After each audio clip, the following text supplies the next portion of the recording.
Nobel Prizes for their work. We built a bigger machine, the LHC, with bigger detectors. Alice, Atlas, CMS, LHCb. And after billions of collisions, we finally found it. the Higgs boson.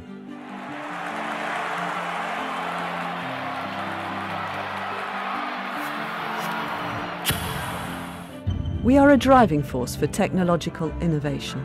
The scale and demands of our accelerators, detectors, and computing infrastructure Constantly push the boundaries of technology. together with our member states, associate member states, and partners across the globe.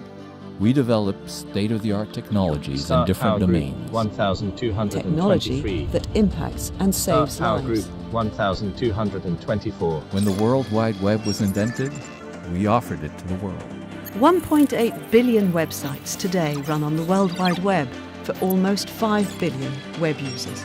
The technologies and scientific advances behind high-energy physics, through developments in accelerators, detectors, and computing, have historically contributed to the field of medical and biomedical technologies, They also extend to a vast range of areas. such as aerospace, Industry 4.0, cultural heritage, We are supporting the companies that use Cern technology and know-how also through the network of business incubation centers, human capital, education, outreach, and open science.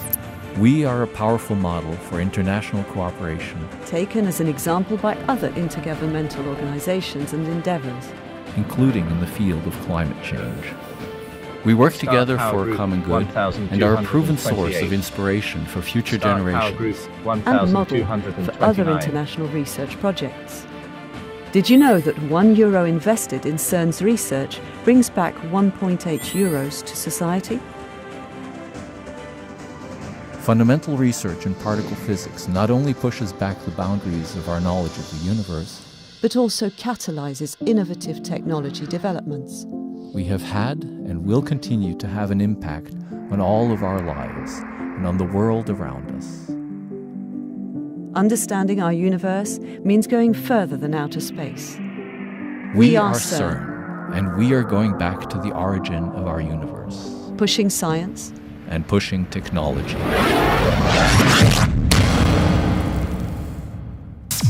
explore the future with us. So now we are ready to inject in the LHC in beam 1 and beam 2, Start power 3 group bunches per beam, 3 nominal bunches, up to 10 to the 11 protons per Start bunch. power group These bunches will be set up for injection 1235. and getting ready for ramp. Now that the machine is filled, we will start the energy in ramp. So we will increase the energy of the protons to 6.8 TeV. For this, we will arm all the equipment. So arm means that all our equipment will be ready to receive the timing, and then they will all go together during the ramp to bring the beam to 6.8 TeV. In this phase of prepare ramp, we'll be setting up all the systems in the LHC, from the radio frequency cavities to the magnets, the collimators. All these systems will be getting ready, synchronized, to start a ramp period together in 1,200 seconds.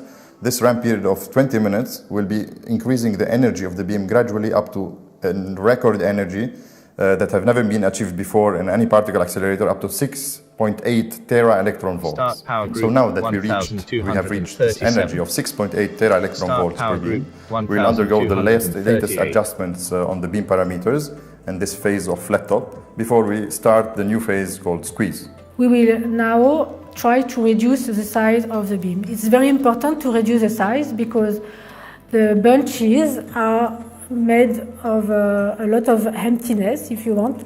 So the more big your beam is and the less collision rate you have. So what we want to do is to decrease the size of the beam and like that increase the collision rate. For this, we have a phase that is called squeeze, where we will change the setting of our quadrupoles. And the quadrupoles are the magnets that we use to change the size of the beam. And this size will be reduced to the minimum. So now that the beam size at the interaction points in each one of these 4 experiments is as small as few tens of microns as a human hair, now a very complicated process of aligning these two counteracting beams, so reducing the separation of the two beams, such as they will be encountering each other at the center of each experiment. It's a process like shooting two arrows from the left side and the right side in the two beams and being able to encounter really at the precision of few micrometers level. And at this moment, the collisions will start to appear in each experiment. For this, we have a special magnet that will deviate the trajectory close to the interaction point, the experiment, so that they will be brought in the middle of the experiment and collide. This dynamic phase now will last about 2 minutes, and after it we'll be starting a countdown with each one of the experiments to ensure that they are ready for data taking, and it's only at that moment after their handshake that we'll be declaring stable beams. Once we have declared stable beam, it means that the experiment will switch on their detectors and finally take physics data for the first time at 6.8 TeV. It's an exciting milestone for Cern to be able now to accelerate beams to this new record energy and start data taking with this high luminosity in the LHC for this next few years, in which we perhaps will be discovering new particles or be giving more hints on new fundamental physics. So we are very excited. It's going to be a journey in the unknown.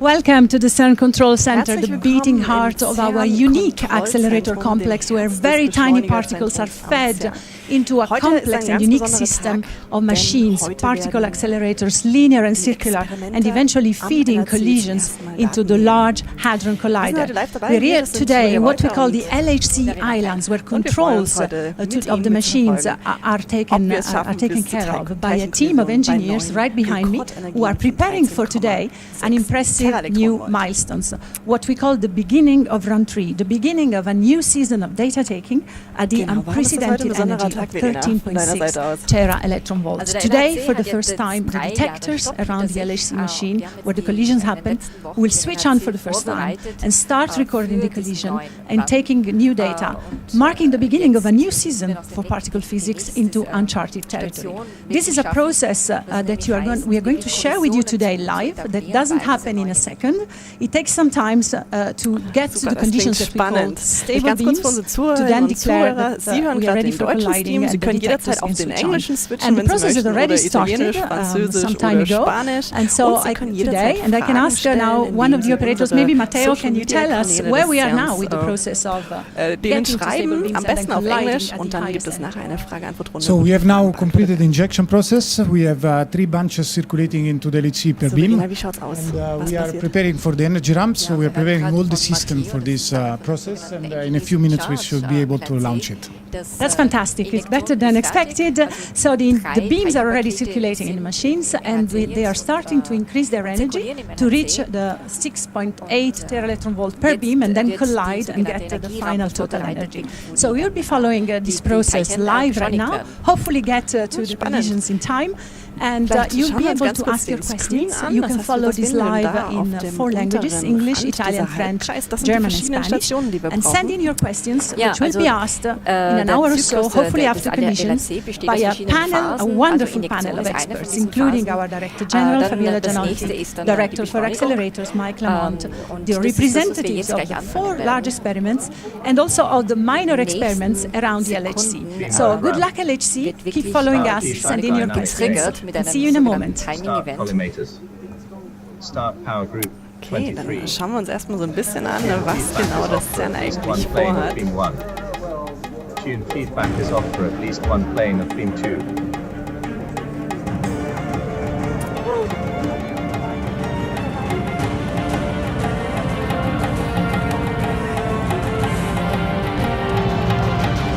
This on.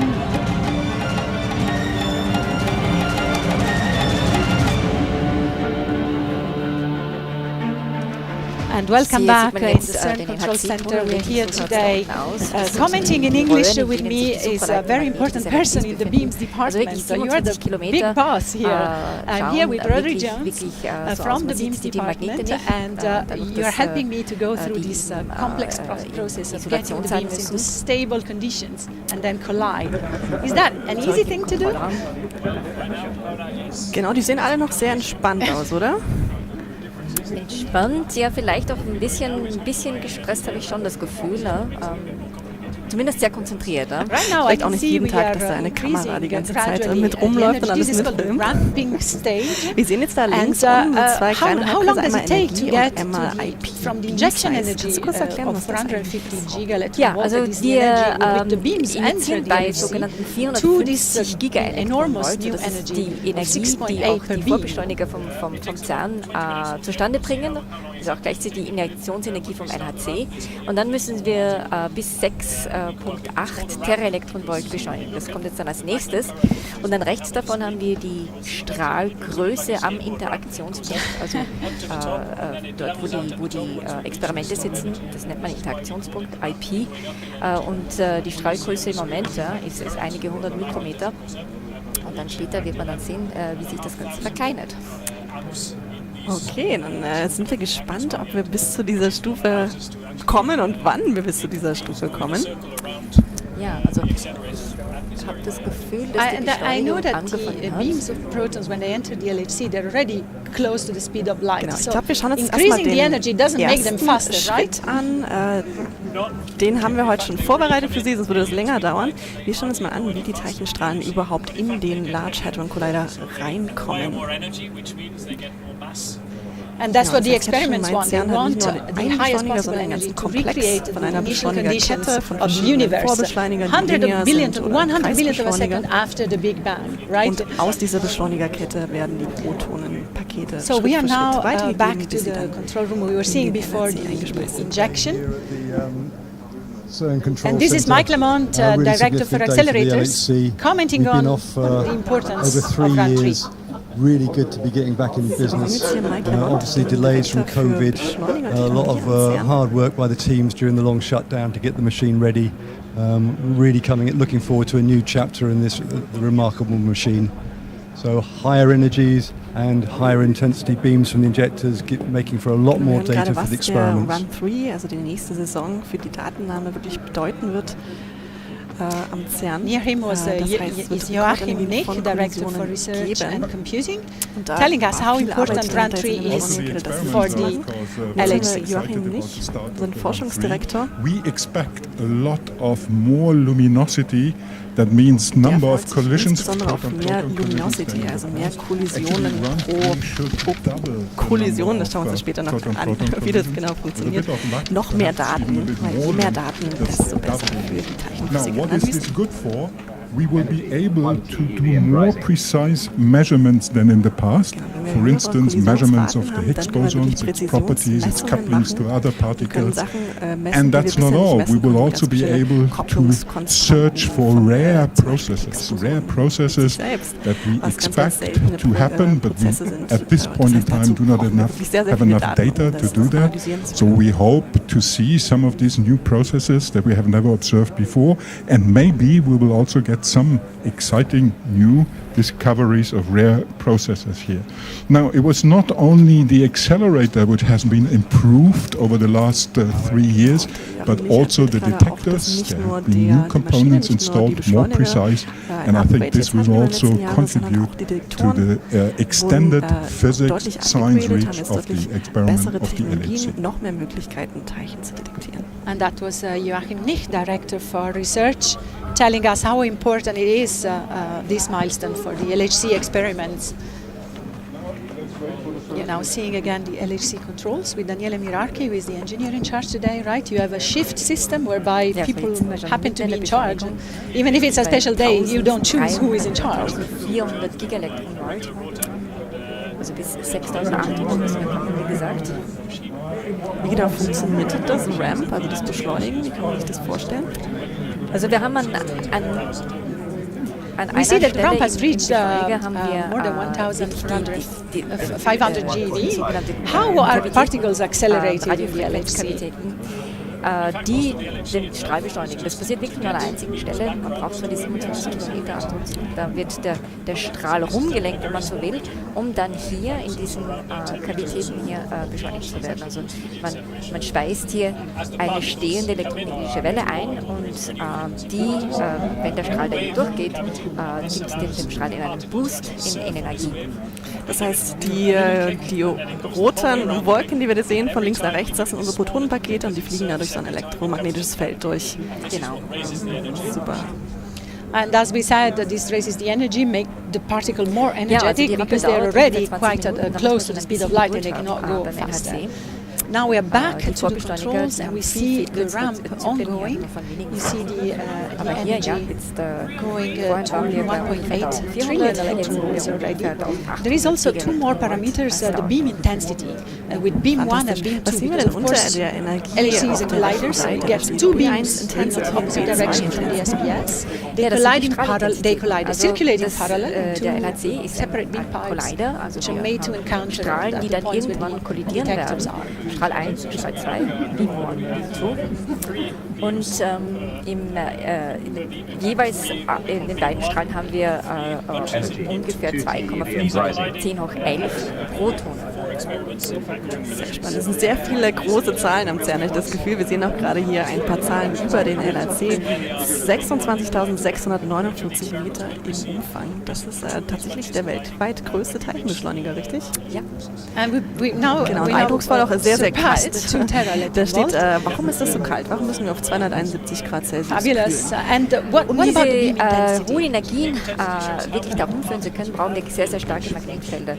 Und diese starken Magnetfelder in unseren Dipolmagneten, ich glaube, das werden wir auch mal später sehen noch, die kriegen wir nur hin, indem wir supraleitende Spulen haben, also Elektromagnete mit Supraleitern.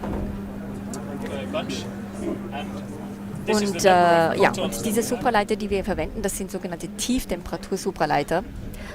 Und die, um diesen supraleitenden Zustand zu kriegen, müssen wir die eben abkühlen auf 1,9 Kelvin. Super.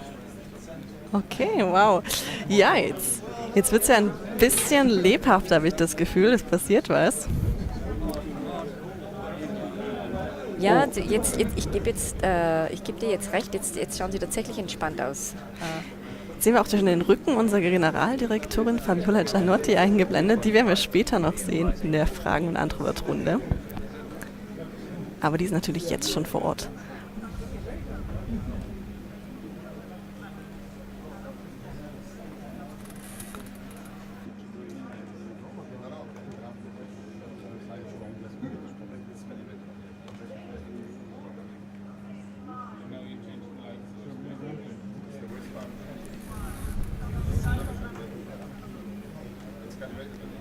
So, jetzt sehen wir hier die Dipolmagnete, von denen du schon kurz gesprochen hast.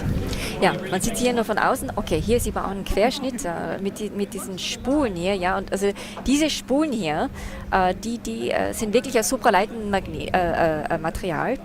Und das Besondere hier an diesen LHC-Dipolen ist, dass das sogenannte Twin-Aperture-Magnete sind. Also man hat wirklich zwei Vakuumkammern, die da durchpassen für diese zwei Strahlen, die da in entgegengesetzte Richtungen durchlaufen. Das heißt, man hat auch ein gegengesetztes Magnetfeld und das hat man eben hingekriegt mit der Geometrie von diesen Spulen. Ne?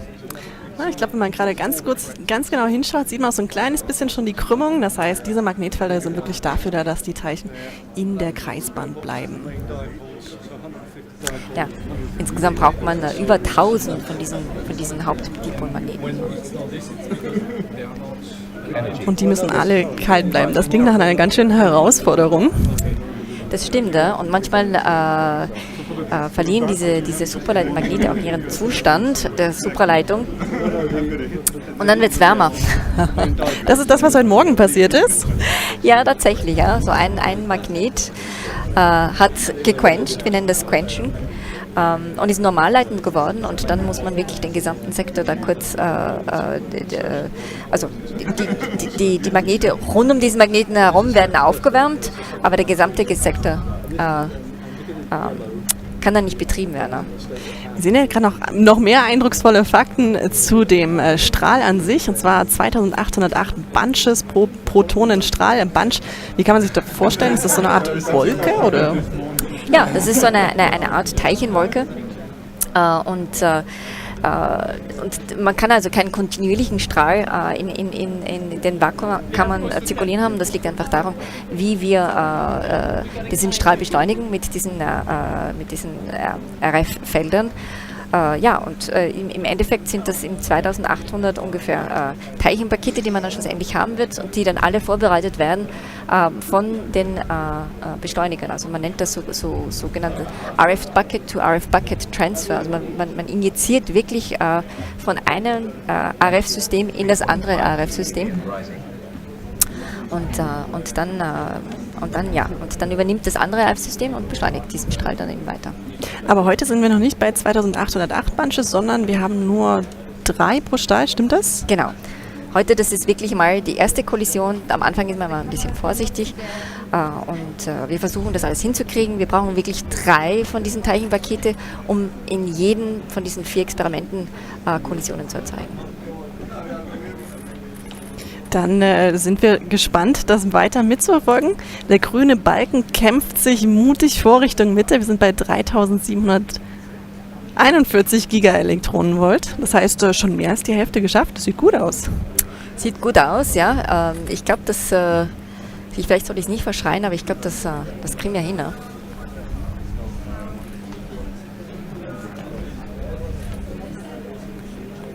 Wenn wir jetzt diese Milliarden von Protonen auf einem Haufen haben, in einer Wolke, wie verhindern wir, dass die auseinanderlaufen? Die sind ja alle positiv elektrisch geladen. Was kann man da machen? Also es gibt nicht nur Dipolmagnete im LHC, sondern es gibt auch Quadrupolmagnete zum Beispiel, eigentlich viele andere Sorten an Magneten mit verschiedenen Anzahlen von Polen. Und die Quadrupole-Magnete sorgen dafür, dass man eben den Strahl immer wieder fokussieren kann. Okay, und wir sehen ja, entweder können wir das vertikal oder horizontal stauchen, die Protonenwolke. Okay, und wir sind zurück im Cern-Kontrollzentrum.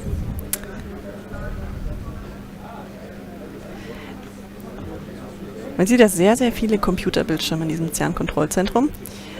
Wie kann man die lesen? Gibt es da eine einfache Regel? Also wenn es grün ist, ist gut und wenn es rot ist, ist nicht gut. Das ist die einfache Regel. Aber im Wesentlichen stimmt schon. Da gibt es viele, viele Schirme. Man braucht aber nicht immer alle. Also für bestimmte Phasen sind bestimmte Bildschirme wichtig. Und die Crew, die weiß dann mehr oder minder, wo sie da immer hinschauen muss. Und dann haben wir auch noch unseren berühmten Announcer, der auch zu uns spricht. Der hilft dann mit. Ich glaube, den haben wir im Hintergrund schon mal kurz gehört. Und das nächste Mal, wenn wir den hören, werden wir das mal herausstellen. So, wir hören jetzt gleich ganz offiziell den Status. We are now in the middle of the process of the energy ramp. So in about something like less than 10 minutes we will be at the maximum energy. It was 6.8 TeV per beam. Also Matteo erzählt uns gerade, 10 Minuten müssen wir noch Geduld haben. Dann sollten wir wirklich bei der Top-Energie angekommen sein. Energy 4.5 TeV and rising. Gut, dann haben wir noch ein bisschen Zeit. Dann können wir mal rund um den LHC-Ring eine Tour machen und mal schauen, ob die Experimente bereit sind für diese Kollisionsdaten. Was sehen wir hier für einen Bildschirm links? Also links, das ist das sogenannte LHC Page 1. Also das ist wirklich so der Status-Monitor, was irgendwie darstellt, in welcher Phase wir sind und auch wie viel Strahl wir in der Maschine haben und so weiter. Okay, aber auch viel grün. Das heißt, ich würde auch sagen, es sieht alles gut aus.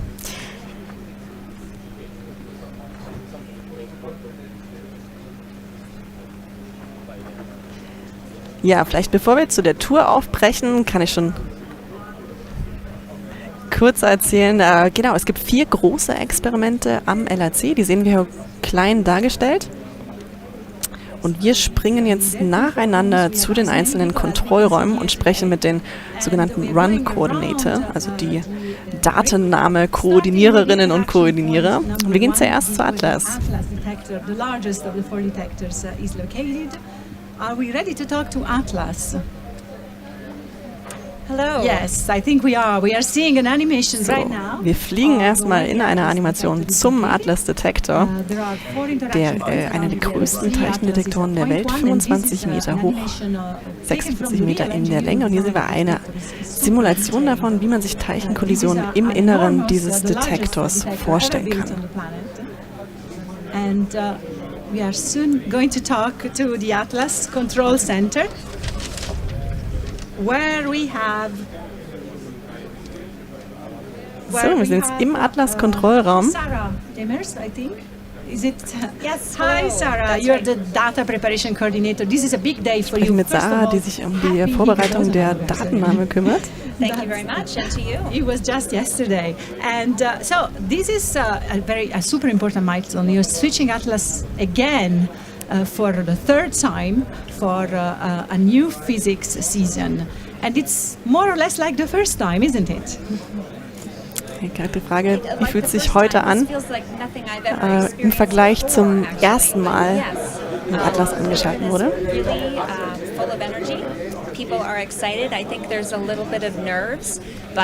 Der Raum ist voll, die Energie scheint gut zu sein. Wir sind ganz viele Menschen im Hintergrund, die sich alle darum kümmern, dass der Atlas-Detektor bereit ist für Kollisionen. Und wir wünschen natürlich Atlas ganz viel Glück, dass alles funktioniert. Und springen nun zum nächsten Experiment am LHC, dem LHC-Experiment. 56 Meter unter der Erde, ein bisschen kleiner, 26 Meter lang, 16 Meter hoch. Und wir sehen ja wieder eine wunderschöne Animation dafür, wie dieser Detektor aufgebaut ist. Die verschiedenen Farben zeigen verschiedene Detektorkomponenten, die alle unterschiedliche Funktionen haben beim Messen von Teilchen. Wir sehen ja, der ist gar nicht ganz symmetrisch, weil das ein bisschen spezielle Physik ist, für die sich Alice interessiert. Wir sprechen jetzt zum Alice Run Coordinator Federico Ronchetti. Hi Paula, yes, exactly. So Alice is basically a new detector. We have new components, new trackers. Dass Alice im Wesentlichen ein ganz neuer Detektor ist, weil es so viele neue Komponenten gibt, die jetzt in der Betriebspause eingebaut wurden. Need these collisions for our heavy ion program, and we also have a genuine physics program. Und sie freuen sich sehr auf die Daten und brauchen das für ihre Physikprogramme. Normalerweise läuft Alice freut sich am meisten über Kollisionen von Bleiionen, aber auch bei Protonkollisionen können die Daten nehmen und für ihre Analysen nutzen. Und wir springen zu Nummer 3, dem dritten großen Experiment am LHC, dem CMS-Detektor. Ungefähr 100 Meter unter der Erde. Und auch hier wieder verschiedene Schichten von Detektormaterial. Jede Schicht hat wieder eine ganz spezielle Funktion. Ganz im Inneren kann man zum Beispiel die Spuren der Teilchen messen, dann später die Energie. Und wir sind live im Kontrollraum. Mit Anne Dabrowski, dem CMS Deputy Upgrade Coordinator. Control room also is as full of people as ours today in the CCC. The atmosphere is electric here in CMS. Are you ready die Atmosphäre ist elektrisiert. CMS is ready for sure. Happy Higgs boson birthday, first of all, and yes, CMS is ready, which means you've worked in the last 3 years upgrading your detector, and now you're switching it on for the first time. Everything is ready, the detector is ready. Sie sagen, ja, alles ist ready, sie freuen sich auf Daten, es kann losgehen von CMS-Seite aus. Just a few moments of patience and you can start your new seasons of data taking for CMS. Thank you, Paula. Thank you. We'll come back to you when collisions have happened and good luck for now. Thank you, Paula. Thank you very much. We're waiting. Bye. So, wir wünschen CMS natürlich auch viel Glück und springen zum vierten großen Experiment am LHC, dem LHC-B-Experiment. 100 Meter unter der Erde, wieder 21 Meter lang, der LHC-B-Detektor. Das B in LHC-B steht für Beauty. Das ist eines der Quarks, eines der Elementarteilchen, was insbesondere im Kern dieses Physikprogramms, dieses Detektors steht. Hello, Yasmin. Hello, Paula. So, I just said that LHCb is a very beautiful and unique detector. And you are now ready to take collisions. And this is unprecedented. Can you tell us why? Yes, absolutely. So LHCb, as you may know, during the long shutdown, has been entirely redesigned. Auch LHCb wurde während der letzten Betriebspause komplett umdesignt, ganz viele neue Komponenten. Und Sie freuen sich, die ersten Physikergebnisse zu sehen mit diesem wunderschönen Detektor. Absolutely, absolutely. We have a lot on our to-do list, and we're very excited to handle this in the Sie haben eine sehr lange To-Do-Liste und hoffen, dass Sie alles handeln können, was heute kommt. So, wir gehen zurück zum Cern-Kontrollzentrum. Verena, wie ist der Status? Was kann man sehen? Schaut immer noch gut aus. Kein Strahl verloren. Und wir sind gerade bei Top-Energie angekommen. Ja? Genau, ich habe gerade die Computerstimme gehört, Flat Top. Was heißt das? Flat Top ist wirklich die Top-Energie. Und das ist auch gleichzeitig eine von diesen Phasen vom LHC-Zyklus, wo dann eben die nächste Phase vorbereitet wird, die dann so Squeeze heißen wird. Ja? Okay, so as well as the 4 large LHC experiments that we've just been told about. Jetzt haben wir noch ganz kurz ein bisschen was über die kleineren LHC-Experimente. Das heißt, wir haben jetzt die 4 großen gesehen. Es gibt aber auch kleinere, die keinen eigenen Kollisionspunkt im Zentrum haben, sondern die im Prinzip Teilchen nachweisen möchten, die in den Interaktionspunkten entstanden stehen und so ein bisschen abseits dieser Kollisionspunkte sitzen. And it can use these detectors to detect scattered protons and to measure what's called the total proton-proton cross-section, which is basically the proton interaction. Zum Beispiel ein Experiment Phaser, was mehrere hundert Meter links und rechts im Prinzip vom Atlas-Detect steht. Dann haben wir LHC-F. LHC-F is situated very much in the forward direction of the collision, so it can see the collision products that go outside the atlas. Es kann die Kollisionsprodukte sich anschauen, die in die Vorwärtsrichtung emittiert werden. Das heißt, eigentlich in der sehr nahe in der Nähe vom Strahl dran. Das sind Teilchen, die der Atlas-Detektor selber gar nicht sehen kann. Hier sehen wir noch SND, die schauen nach exotischen neuen Teilchen. So MODEL actually has an ongoing upgrade which will allow it to also search for what's called milli-charge particles, which are particles with extremely low electric charge, and that will be an interesting new thing that comes in for Run 3. Okay, ganz spannende neue Ergebnisse, offensichtlich auch diese kleinen Experimente, zum Beispiel MODEL. Called Phaser and SND at LHC. So these have been designed to search for neutrinos that are produced in the proton collisions in the LHC for the first time. In fact, neutrinos have never been detected directly from a particle collider. Genau, wir sehen jetzt gerade, dass die Experimente können eigentlich Neutrinos, eine der Teilchenarten, gar nicht so gut detektieren, eigentlich gar nicht detektieren. Die fliegen wirklich durch den Detektor durch. Aber ein paar dieser kleineren Detektorenexperimente, wie zum Beispiel Phaser, die werden genau nach diesen Neutrinos schauen und hoffentlich komplementäre Daten auch liefern zu den großen Experimenten. Zwei von den Experimenten, die werden zum ersten Mal überhaupt Kollisionen sehen. Das heißt, ganz spannend, wie diese Experimente performen. Both to improve their physics capabilities, but also to deal with the effect of radiation, which sort of deteriorates the detector performance during Run 2. So all of the experiments have new components, and it's going to be really exciting to see how these perform with the new data, and especially at the highest energy ever. So that's what it is. So viel zu den kleinen Experimenten. Jetzt sind wir zurück beim LHC. And we have started the squeeze process, during which we reduce the Ja, Matteo erzählt uns jetzt, dass die schon angefangen haben, die Strahlgrößen zu verkleinern an den Interaktionspunkten. Wie gesagt, das nennt man Squeeze. Und der Grund dafür ist eben, dass man damit dann die Kollisionsrate vergrößert. Also man wirklich macht die mit Quadrupolen, speziellen Quadrupolen um die Experimente herum, den Strahl ganz, ganz klein, dass er nur mehr wenige Mikrometer groß ist, transversal. Genau, wir sehen da Beam Size 22,1 Mikrometer.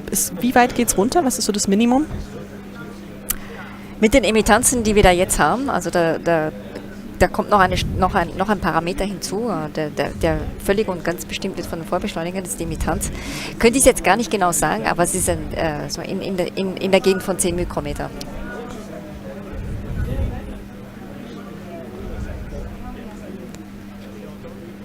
So, jetzt sehen wir hier Kollimatoren eingeblendet. Wozu brauchen wir Kollimatoren? Ja, also wir haben hier eine superleitende Maschine, wie gesagt, und die mag es gar nicht, wenn man Strahl verliert an der Vakuumkammer, weil man dadurch Wärme erzeugt und dann verliert man zum Teil eben diesen Zustand. Und die Kollimatoren nehmen eben die Teilchen weg, die zu große Amplituden haben, und die werden dann eben dort verloren und nicht irgendwo anders.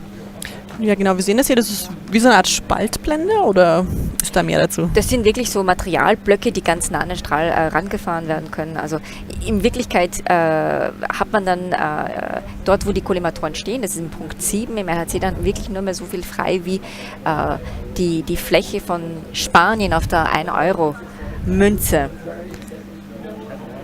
Ah ja, da ist die 1-Euro-Münze und wir sehen da Spanien. Okay, dann schauen wir mal. Da muss der Strahl durchpassen, ne? Warum Spanien? Warum die 1-Euro-Münze? War das Zufall, oder? Zufall, wirklich. Okay. Nur das ist nur zur Veranschaulichung. Genau, das heißt, da sehen wir jetzt, okay, der Strahl wird ja in der Breite eingeschränkt durch die Kollimatoren. Wir können dann aber den noch weiter zusammenquetschen mit den Quadrupolmagneten, richtig? Ja, genau. Also die Kollimatoren, die nehmen wirklich die Teilchen, nur einzelne Teilchen weg, die große Amplituden haben. Hingegen die Quadrupolmagnete, die machen wirklich den gesamten Strahl kleiner, transversal. Das ist bald jetzt fertig. Jetzt werden wir gerade in Rodri, habe ich das Gefühl. Ja. Rodri ist der Department Head von dem Beams Department. Ich glaube, wir machen jetzt aber einen kleinen Ausflug nochmal und fliegen zum Cern Computer Center. Ein ganz, ganz wichtiger Ort auch, den man vielleicht nicht so im Blick hat, aber irgendein Ort muss diese ganzen Daten, die wir in den Kollisionen produzieren, ja auch speichern und verarbeiten. Information Technology Department ready to talk to us from the Cern Data Center. Good afternoon, Enrica. Absolutely. Good afternoon to you all, and welcome to the data center. And I'm speaking you from our own control center. Wir sprechen mit Enrica Pucari, dem Head of IT, die uns gerade erzählt, wo genau die sind. Well, the center, this data center, has been in operation since the 70s, and it's been a shining example of innovation and continuously Das Cern Computer Center gibt es schon seit den 70ern. And it now hosts 450,000 processor und es gibt 450 Prozessorkerne, die die ganze Zeit laufen, um die Daten zu speichern und zu verarbeiten. Nowhere else in the world such a concentration of processor cores and servers, and then you run 24/7, of course, because you are receiving data from the detectors 24/7. Absolutely. Yes. Yeah. Are you ready for this flood of exabytes? Absolutely. The data center never sleeps. Die Frage, sind die bereit für die Exabytes an Daten, die jetzt kommen werden? Und Enrica sagt, ja, sie laufen 24 Stunden am Tag, 7 Tage die Woche. Experiments still produce vast quantities of highly complex data. And so for run 3, we expect twice the amount of data that we received in run 1 and 2 combined. Genau, jetzt erzählt sie gerade in Run 3, also der Messkampagne, die wir jetzt starten, die ungefähr 3,5 Jahre sein wird, wenn wir doppelt so viele Daten nehmen wie in den ersten 2 Runs, Messkampagnen, zusammen. Of 24/7 high-definition video recording. That's mind-boggling. I don't know how you do that, but it's riesige Datenmengen, mit denen die arbeiten müssen. Und das ist eine große Herausforderung. Challenges at all levels, including the theory, to imagine the physics is going to do. Thank you, Enrica. We are coming back to you. Okay, wir sind zurück im Kontrollraum. Was passiert? Center is waiting for all the data, and we are really very close to be able to produce that Rende data. spricht jetzt. Rende ist der Chef der Operationsgruppe. also sein Team sitzt da gerade, schwitzt da gerade vor den Konsolen im LHC-Kontrollraum und versucht, die Strahlen jetzt gleich in Kollision zu bringen.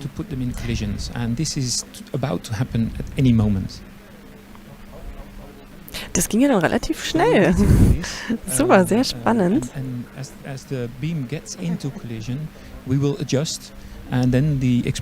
Was heißt adjust? Was müssen wir da genau machen?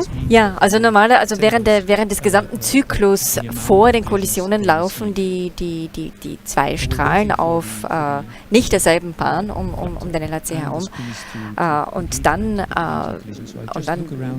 während der Phase adjust muss man diese Bahnen eben verändern mit kleinen Dipol-Korrektormagneten, um wirklich dass wirklich die Strahlen kreuzen, ne? Und dann halt kollidieren, wenn man so will. Also man nimmt die sogenannten Separationsbeulen aus dem Orbit raus und dann gibt es normalerweise Kollisionen. Ne? Genau, das werden wir jetzt gerade auch nochmal. Das ist dann wirklich noch ein manueller Task, diese Beams da zusammenzubringen? Also nein, in Wirklichkeit nicht mehr. Also wir haben Tools, die dann das sogenannte Feintuning machen, die wirklich dann die Kollisionsrate optimieren. Also man fährt einfach hin und her ein bisschen mit den beiden Strahlen, um wirklich sicherzustellen, dass sie da optimal einander treffen.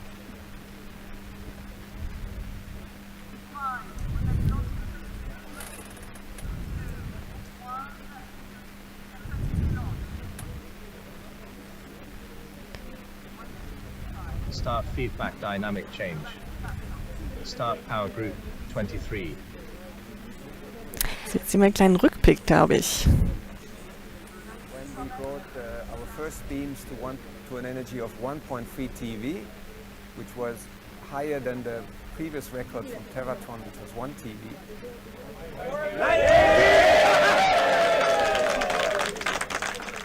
Then 1 year later, we pushed to 3.5 TeV. This was 2010.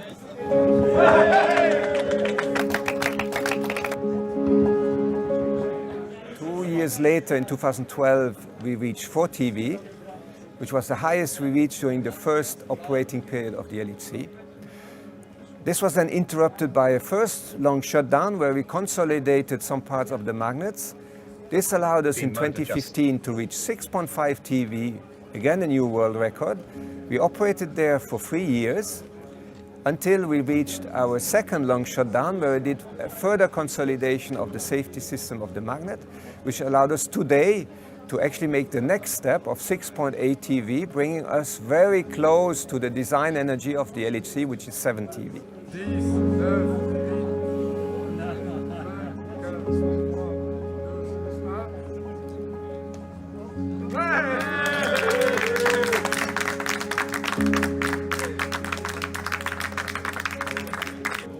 Now this is of course an important day for us because the beams reached this new energy for the first time. But it's only the start of a very long commissioning period which will bring us to actually collide the two beams for the experiments and provide the highest energy collisions, which should happen about 6 to 8 weeks from now.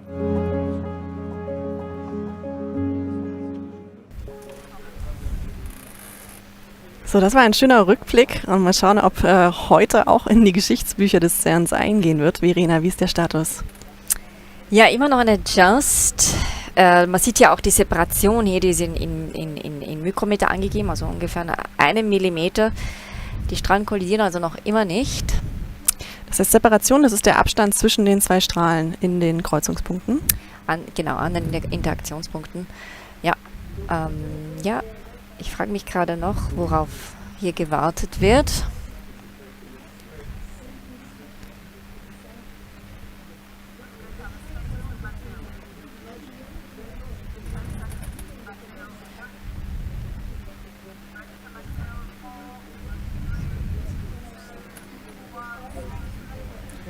So we are now collapsing the separation bumps. In about 2 minutes the beam will collide in the detectors.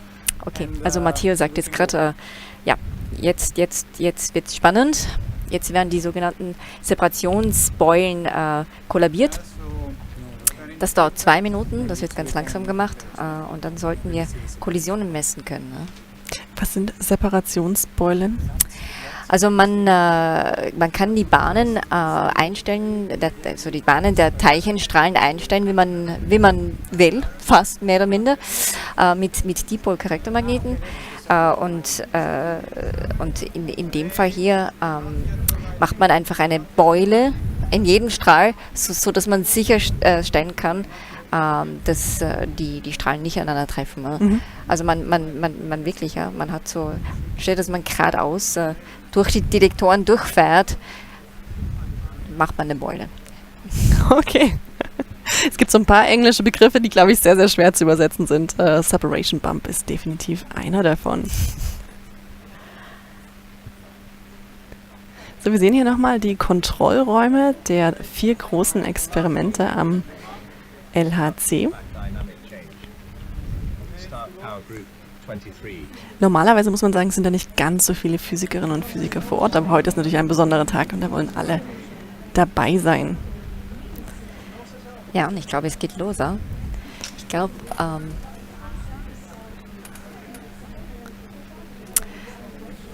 okay, bevor wir wirklich in Kollisionsmodus gehen, gibt es einen sogenannten Handshake mit den Experimenten. Was genau ist denn das? Ja, also die letzte Phase im Zyklus ist dann Stable Beams. Und bevor die Maschine Stable Beams deklarieren kann, müssen wirklich alle Experimente das Okay dafür geben. Und das passiert über diesen Handshake. Aber jetzt sieht man wirklich auch, wie die Separationsbeule abnimmt, also wie wirklich die Separation zwischen den Strahlen immer kleiner und kleiner wird. Muss die wirklich bis auf 0 Mikrometer runter, oder? Die muss wirklich 0 sein, ne? Also man hat dann, die kreuzen zwar einander immer noch in einem Winkel, die Strahlen, aber sie müssen sie wirklich treffen, ansonsten gibt es keine Kollisionen. Ja. Das geht, da muss man geduldig sein, glaube ich, als Beschleunigungsphysikerin und Physiker im Kontrollraum. Wie muss man sich die Arbeit im Kontrollraum vorstellen? Was macht ihr da den ganzen Tag?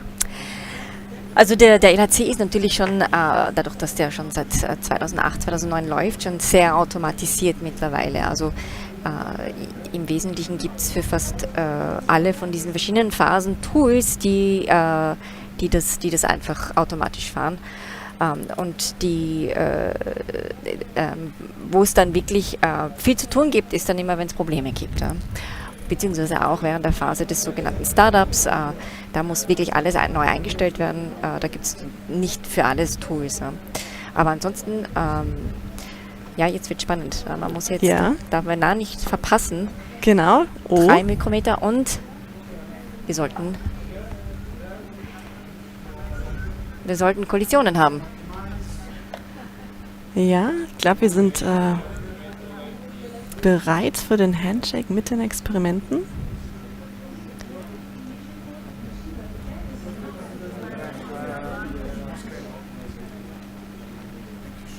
Das heißt, erst wenn die Experimente sagen, wir sind bereit, es kann losgehen, erst dann gehen wir zu Teilchenkollisionen über. Start Power Group 1571. Start Power Group 1572. Start Power Group 1573. Aber man sieht hier schon, also ich hoffe, das ist wirklich live hier abgedatet, die Kollisionen pro Sekunde in den verschiedenen Experimenten. Eigentlich ist vielleicht sieht noch sehr wenig, aber die anderen, das sind bereits Kollisionen. Jetzt muss das Ganze natürlich optimiert werden. Ne? Die Computerstimme, die wir gerade hören, was erzählt ihr uns? Power Group? Das ist der sogenannte Luminosity Scan. Also hier wird die Luminosity, also das ist die Kollisionsrate oder wenn man so will, proportional dazu, wird optimiert in den verschiedenen Experimenten. Und gleichzeitig, wie man hier sieht. Und das wird mit Dipolcharaktermagneten gemacht wieder und die werden jedes Mal programmiert von diesem Tool, das man da jetzt im Moment gerade gesehen hat. Und dann werden die getriggert und das ist dieses Start Power Group und so weiter. Okay. Start Power Group 1589. Start Power Group 1590. Start Power Group 1591. Start Power Group 1592. Start Power Group 1593. Start Power Group 1594. Start Power Group 1595. Start Power Group 1596. Start Power Group 1598. Jetzt sehen wir nochmal die Experimente. Start Power Group 1598. Die sind auch schon sehr gespannt. 1599. Start Power Group 1604. Was sehen wir denn hier auf dem Bildschirm? Ich denke wirklich, dass das die Luminosität ist. Also dieses Tool schaut einfach bewegt die Strahlen in alle möglichen Richtungen, also vertikal, horizontal, gegeneinander und versucht irgendwie herauszufinden, wo es am meisten Kollisionen gibt. Und dort wird dann hinoptimiert. Also das ist ein Optimierungsalgorithmus, wenn man so will. Jetzt müssen wir nur wissen, was wir denn für eine Luminosität erwarten würden für Alice, um zu wissen, ob das schon halbwegs gut ist hier oder nicht. Ich habe nicht erkundigt. Gut, Alice ist ja eigentlich auf Blei-Blei-Kollisionen spezialisiert. Das heißt, bei Proton-Proton-Kollisionen, glaube ich, können die nicht ganz so viel handeln wie die anderen großen Experimente. Ja. Das heißt, was die machen, um nicht so hohe Kollisionsraten zu kriegen, ist, dass die den Strahl nicht ganz so klein machen an Interaktionspunkt. Nur trotz allem, ich weiß jetzt nicht, was wir dort erwarten sollten. Vielleicht ist das schon gut.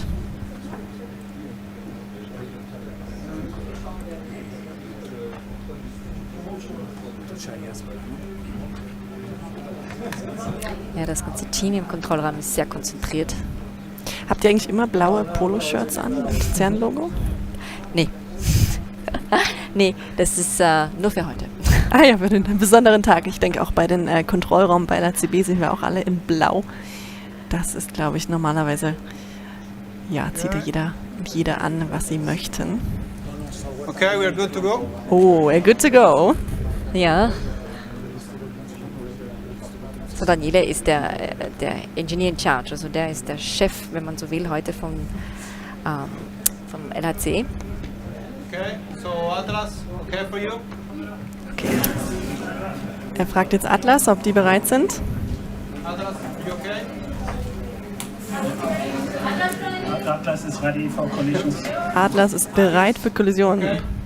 Yes, Alice is ready for collisions. Alice ist auch ready. Yes, confirmed here, ready for collisions. CMS ist auch ready for collisions, bereit für Kollisionen und LHCb. 2 Daumen hoch, die sind auch bereit.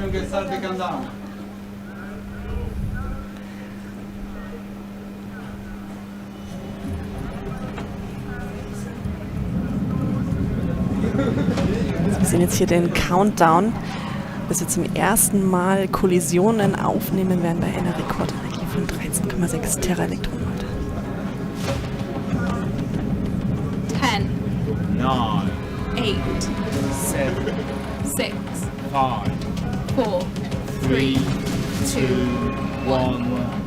Beam mode stable. Und wir haben es geschafft. Herzlichen Glückwunsch an alle, die beteiligt waren. Sehr gut. Super. Alle applaudieren. Bravo. Jetzt wird es richtig laut hier im Cern-Kontrollzentrum. Und auch bei den Experimenten.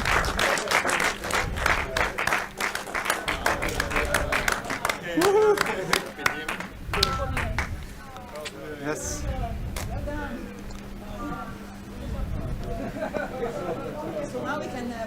So, und jetzt schauen wir mal, was Fabiola Giarti, die Generaldirektorin des Cerns, zu diesem Meilenstein des LHC zu sagen hat. Heute am 5. Juli 3/4 haben wir stabile Strahlen und Teilchenkollisionen bei einer Rekordenergie.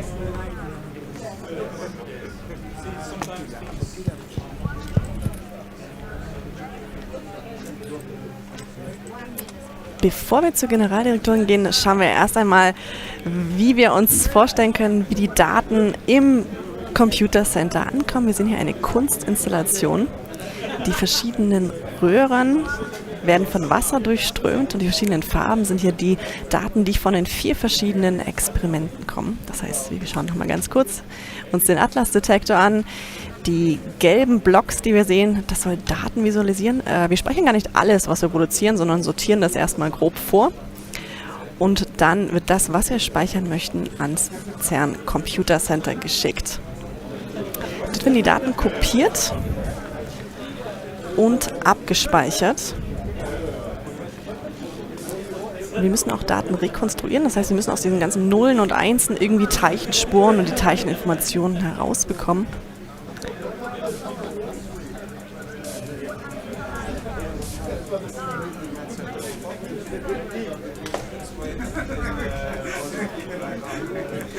So, und jetzt gehen wir zur Generaldirektorin des Cerns, Fabiola Gianotti.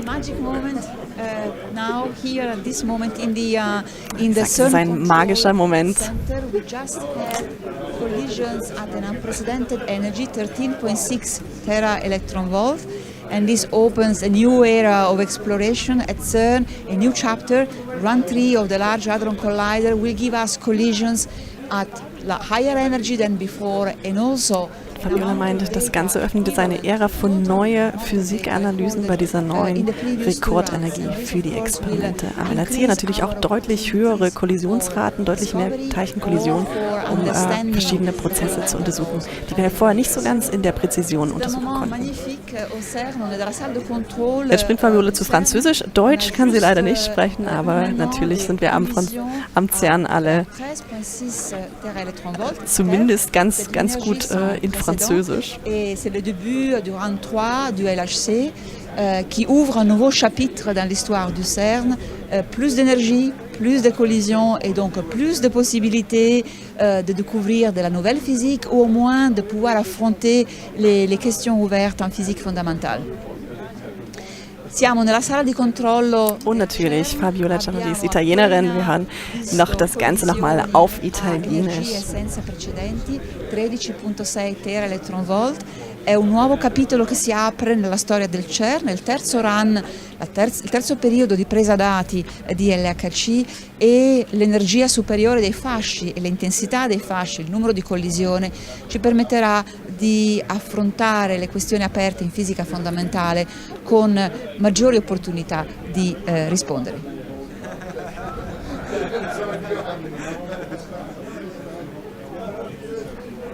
Jetzt gehen wir nochmal zu den Experimenten und sprechen mit den Spokespersons, das heißt den gewählten Sprecherinnen und Sprechern der großen Experimente. Und wir fangen mit LHCb an. This is a magic moment, as the Director General said, especially for your detector. Really exciting time here. It's been 15 years in planning. We first started to design this new version 15 Jahre geplant. 2007, and today we get to operate this detector with collisions for the first Und jetzt sehen Sie endlich nach 15 Jahren, ob alles so funktioniert, wie Sie sich das vorgestellt haben. Yeah, we really hope that we're going to collect something like 10 times as much data in this next run. 10-mal so viele Daten in diesem Run, in dieser Messkampagne. Und ganz viele neue Phänomene zu beobachten. 3 new particles that we observed from the data from the last runs, and let's see what we get from the next years. Yes, we'll talk about the new tetra and pentaquarks later during the Q&A session. I'm sure there will be lots of questions for you guys, so stay there. Don't go away. Pentaquarks im Moment, um zu schauen, ob die neuen Daten das bestätigen, was wir in den vorhergehenden Messungen gesehen haben. I see Luca Malgeri, spokesperson of CMS, ready Jetzt gehen wir for zu CMS und sehen noch da die Spokesperson. Hi, Luca, can you hear me well? Yes, I can hear you. Can you hear me? Yes, very well, thank you. So, are you happy, CMS? CMS freut sich sehr, die sind sehr glücklich. Yes, I can hear everybody's happy. Round 3 has started. What's your comment, Luca? Sorry, Paula, there was too much noise here. If you can repeat the question, yes, please. Just a comment on round 3. What are you up to in the new run for the CMS detector? Yeah, now, I mean, there So die was Frage, was hat CMS vor für diese Messkampagne? Actually, there is a crowd here. We are celebrating. We have seen the first events there. It's really amazing, and it is really a celebration that we are doing here. I hope you can show the events with us later on. We are actually. You can probably always Man see sieht schon da hinten auf dem Screen ein Event-Display, also eine Visualisierung der Teilchenkollisionen. Wir sagen, das ist wunderschön. So for us, it's really. I mean, these were really heavy 3 years, but they are really ready now to go for another. Yeah. We are asking for the event display, and I said that this will be fantastic because we are preparing our detector for the next years that come in round 3, really to go even past the doubling of the luminosity. Fantastic. In terms of reach. So happy new exploration, CMS, and see you later for the Q&A, Luca. So, dann wünschen wir CMS viel Erfolg bei den Datenanalysen und wir gehen nochmal zu Alice. Luciano Musa, spokesperson of the experiment. Hello, Luciano. So celebrations at Alice as well. Den Sprecher der Alice-Kollaboration. Also a growing fibrillation. You know, we've been preparing since several years, and now we are starting taking data with the fully revamped detector. Auch Alice hat sich mehrere Jahre vorbereitet mit ganz vielen Upgrades des Detektors und der Computing-Infrastruktur. Er erwähnt schon, dass später im Jahr wird es Blei-Kollisionen geben, die insbesondere für das Forschungsprogramm des Alice-Detektors interessant sind.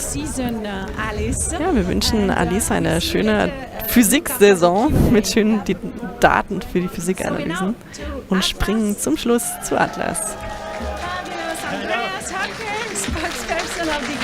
Wir sehen Andreas Kacker, den Sprecher der Atlas-Kollaboration. Auch da ist die Stimmung fantastisch. Thank you, Paula. I hope you can hear me. You see it is an absolutely overwhelming moment for all of us. It's as if it was brand new detector. Yes, indeed. And you can see also maybe on this side the beautiful collisions showing up. Wir sehen auch da schon ein Event-Display von Atlas. Wunderschön. Das heißt, die bunten Linien, das sind alles Spuren von hochenergetischen Teilchen, die in den Kollisionen entstanden sind und die wir analysieren. And I think for me, this is not the first time we restart data taking, but for many of the experts here, the young experts, this will be a lifetime. Ich meine, gerade für ihn ist es nicht das erste Mal, dass es wieder Kollisionen gibt nach seiner Betriebspause, aber man sieht ganz viele junge Gesichter von jungen Physikerinnen und Physikern, für die das erste Mal ist und für die ist natürlich was ganz Besonderes heute.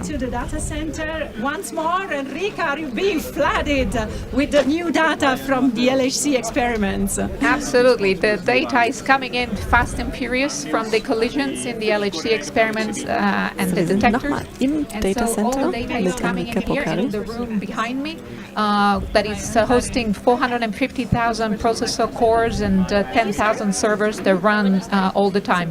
As you could see from this animation, von Daten von den verschiedenen Experimenten kommt. Which is connected to the experiments via over 50,000 kilometers of optical fiber. That's more than the Sehr vielen Kilometern optical fiber. We are now again receiving the first collision data. Now, when the data comes into the data center, two things happen to it. First, it's stored into disks, then it's stored into tape. Jetzt ganz spannend, sie erklärt, wir speichern die Daten nicht nur auf Disks, sondern auch auf Magnetband, auf Tape. Und dann machen wir die Daten, stellen wir die zur Verfügung für ein weltweites Netzwerk an Hochleistungsrechenzentren im Worldwide Computing Grid. Scientists worldwide the data that they need at their fingertip. So, and I think that's an incredible type of collaboration. Wir sehen da in der Visualisierung, wie man sich die Datenströme zwischen diesen einzelnen Hochleistungsrechenzentren vorstellen kann. Und man kann sogar live verfolgen, wo gerade Daten hin und her geschickt werden. Worldwide. That's impressive. So, yeah, that's absolutely an impressive collaboration achievement, if you ask me. And what you see in the screen here right now, that's the image of the data coming from the 4 experiments with the 4 different colors. So this is live, Enrica? This is absolutely live. Es erklärt gerade wirklich eine Live-Darstellung, wie die Daten reinkommen in den verschiedenen Farben für die verschiedenen Experimente. Gelb ist Atlas, orange ist CMS, grün LHC-B und liefern. And I think the grid, as I said earlier, never sleeps. And it's thanks to the grid never sleeps. Das Netz schläft nie. Das weltweite Computing. The data travels through worldwide is up to 33 gigabytes per second. That's a factor 8 higher than it had been during LHC Run 1. So I think we are ready for the data deluge that is coming in from the experiments. Den vorhergehenden Runs, den vorhergehenden Messkampagnen. Aber das Cern Computer Center ist bereit. Worldwide orchestra all playing together at the same time, and obviously nobody ever sleeps at CERN. Everything is happening 24 hours on. Thank you very much, Enrica. You stay with us for the Q&A.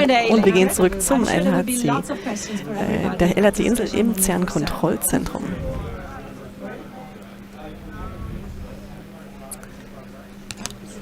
Oh, was sehen wir hier? Champagner mit einem speziellen Label drauf, 13,6 Teraelektronenvolt, Rekordenergie. Ja, es gibt viele Champagnerflaschen im Kontrollraum, die sind allerdings hier alle entfernt worden, damit man dieses große Schild hier hinten anmachen hat können. Aber jetzt haben sie sich wieder eine verdient. Das heißt immer was Besonderes, wenn was Besonderes passiert, dann muss Champagner getrunken werden. Genau, und das wird immer reichlich gefeiert.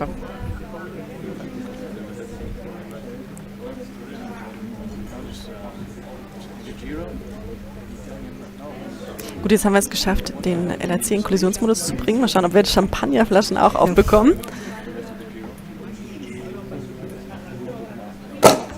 Ja, wir haben es geschafft. Ich glaube, das hat sich das Team wirklich verdient. Das war viel Arbeit. Ja. Viele Wochen Vorbereitung. Viele Tests, die da ausgeführt werden müssen.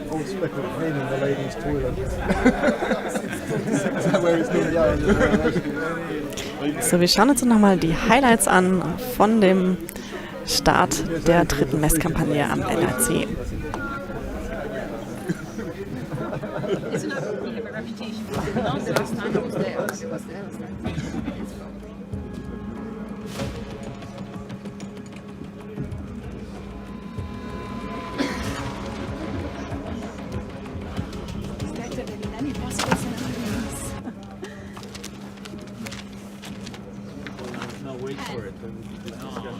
Yes, so we get questions about social media.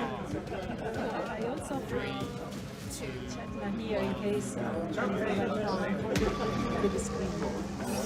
Johnny, do you okay? That's it. So I'm going to share this microphone with you, Fabiola and Mike, two of you. You have one microphone on this side to be shared according to... Oh, sorry. It looked like one. There should be one on this side. Eva? Ah, okay. Yeah, but this one, this one. Okay. Another one there. Congrats, great life. We're so lucky. This morning we were not hearing you. You were a little stressed this morning. Is this live or we have to do something? We do nothing. Ciao Giovanni. Thank you for being here.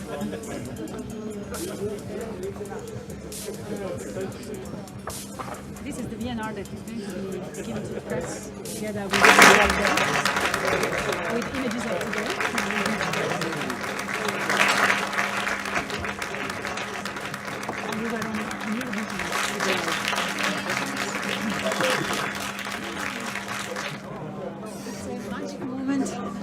now here at this moment in the Cern control center, we just had collisions at an unprecedented energy, 13.6 tera-electronvolt. And this opens a new era of exploration at Cern, a new chapter. Run 3 of the Large Hadron Collider will give us collisions at higher energy than before, and also an amount of data equivalent to the total amount of data recorded in the previous 2 runs. And this, of course, will increase our opportunities for discovery or for understanding the fundamental laws of the universe. C'est un moment magnifique au CERN. On est dans la salle de contrôle du CERN. On a juste eu maintenant des collisions à 13,6 tera-electronvolt, TeV. C'est une énergie sans précédent et c'est le début du round 3 du LHC qui ouvre un nouveau chapitre dans l'histoire du CERN. Plus d'énergie, plus de collisions et donc plus de possibilités de découvrir de la nouvelle physique ou au moins de pouvoir affronter les questions ouvertes en physique fondamentale. Siamo nella sala di controllo del CERN, abbiamo appena visto collisioni a energie senza precedenti, 13,6 tera-electronvolt. È un nuovo capitolo che si apre nella storia del CERN, il terzo run, il terzo periodo di presa dati di LHC, e l'energia superiore dei fasci e l'intensità dei fasci, il numero di collisione, ci permetterà di affrontare le questioni aperte in fisica fondamentale con maggiori opportunità di rispondere. And here we are, we're starting a Q&A session following a fabulous live. Und wir sind nochmal zurück im Kontrollraum nach diesem fantastischen Livestream. Mit weniger als einer Stunde haben wir es geschafft, die Teilchenstrahlen zur Kollision zu bringen und die Detektoren anzuschalten. Und wir gehen jetzt in eine Frage- und Antwortrunde, die wird nur auf Englisch stattfinden, aber wird Ihre Fragen beantworten, die Sie Cern über die Social-Media-Kanäle geschickt haben.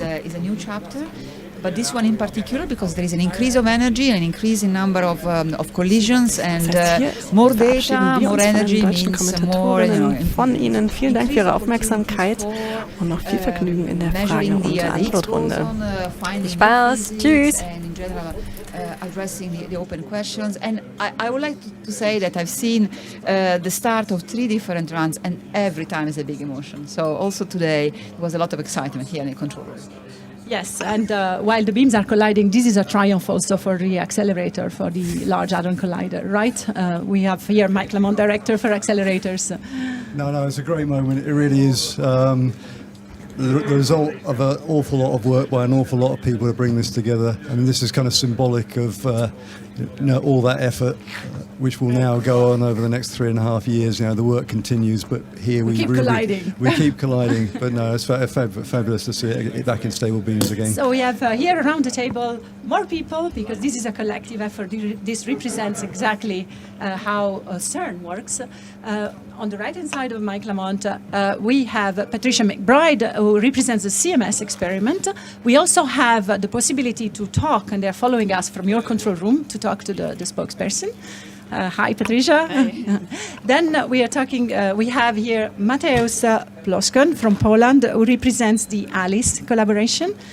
And as well, in your case, the control room can be, we can talk to the control room at any time.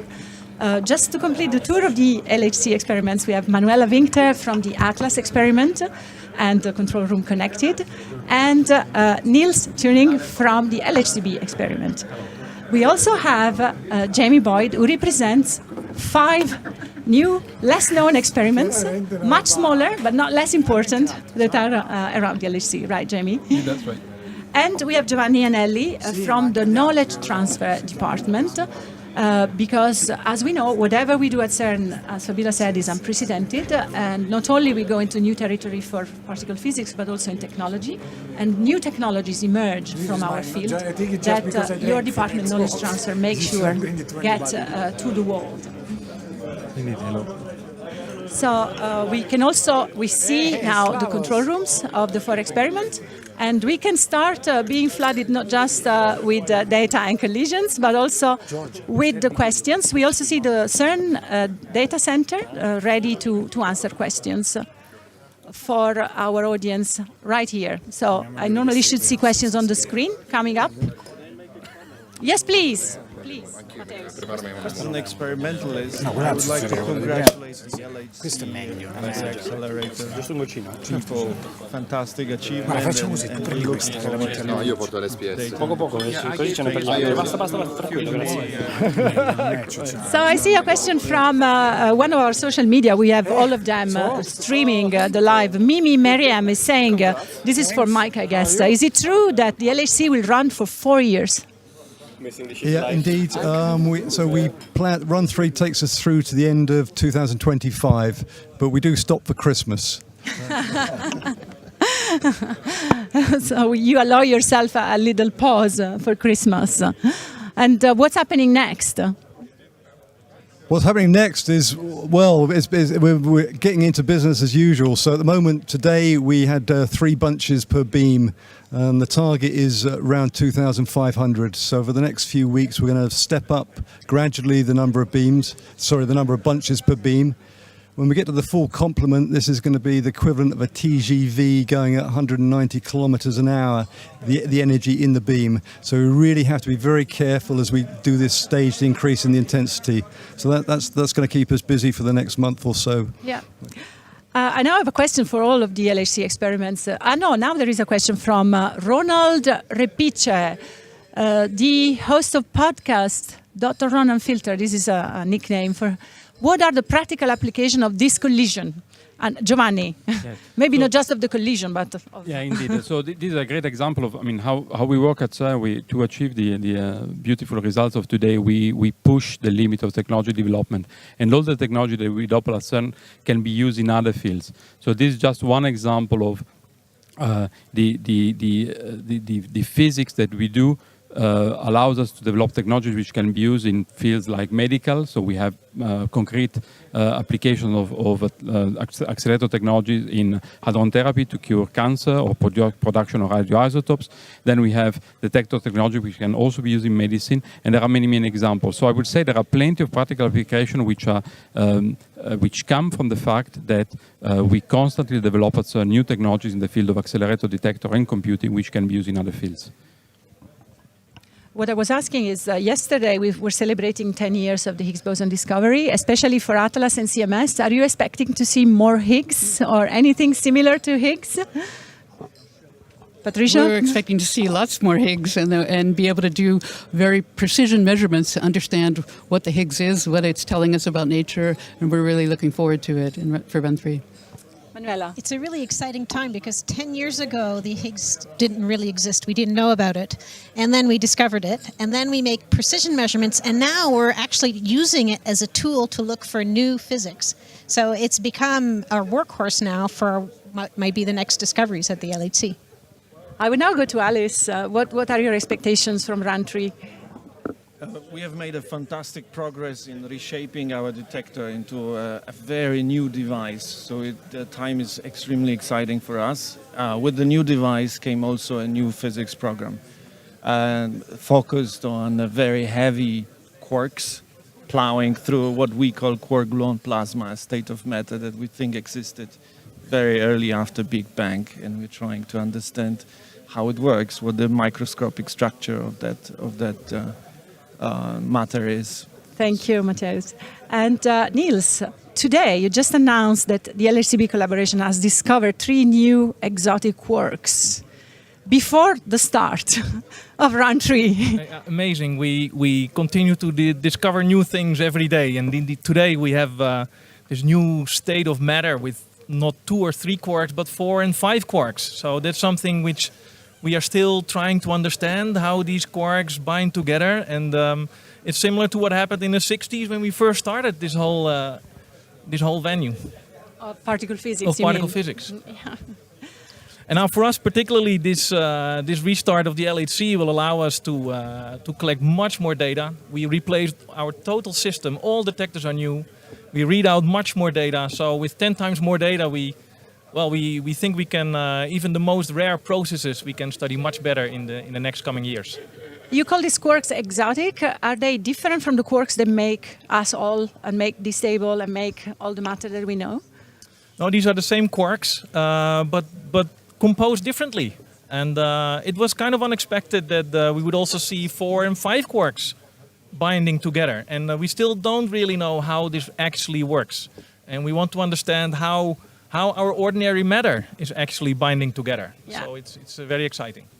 Jamie, what's the challenge for the smaller LHC experiments that you showed us before? Yeah, so as I said, there's 5 smaller experiments at the LHC. And I think what's particularly exciting is 2 of them are completely new, so they didn't exist for the last runs of the LHC. This is the phaser and SMD LHC experiments. And what's very exciting for those is they will study neutrinos, which we know exist. So that means they should really see these neutrinos for the first time produced by a collider in an energy that's never been studied, which is really cool. But also they will search for new particles which we don't know if they exist. They're sort of postulated from theories related to dark matter. So there's kind of 2 programs for these experiments related to neutrinos, which we should be able to make real measurements in. And then the search program looking for new stuff that might be there and would be really exciting if we find it. Fabio, I would like to ask you, what's the plan after run 3? Hopefully it's successful. Hopefully you clarify a lot of the new physics hints that have already appeared in run 2. But then what's next? Next comes high luminosity LHC. So we are preparing the upgrade of the collider and of the experiments to run at higher intensity of the beams, and so to produce more collisions. And this will open a new era of exploration in that we will be able to record at the end of the high luminosity LHC period, sometimes in 2040, 10 times more data than at the end of the LHC. And this, just to give you an idea, will give us something like 180 million Higgs boson produced. Then can be studied, a fraction of them can be studied by the experiment. And so, as was said before by Manuela, the Higgs boson is a fantastic discovery tool. And therefore having a large sample of Higgs boson is absolutely important to make progress in our understanding of the law of natures. Thank you very much. I would ask the social media now to send us more questions in, while we can now see again the experiments control room. Maybe Chris Parks, you want to give a comment on today's announcement? Let's see if we can connect with Chris at the LHCb. No, we come back, Chris. We are getting now a question from Natalie. When will we get the first round of data? Who wants to answer? I guess data are already coming in. Data is coming in right now. They're filling up our computers. We look at the data as it comes in. And we also, just 1 or 2 days later, have another very careful look at it again. And then afterwards, it gets available and distributed around the world for people to search through it. Because it's very important, Cern is a champion and a pioneer in open data policy. Maybe Fabio can tell us something more about this.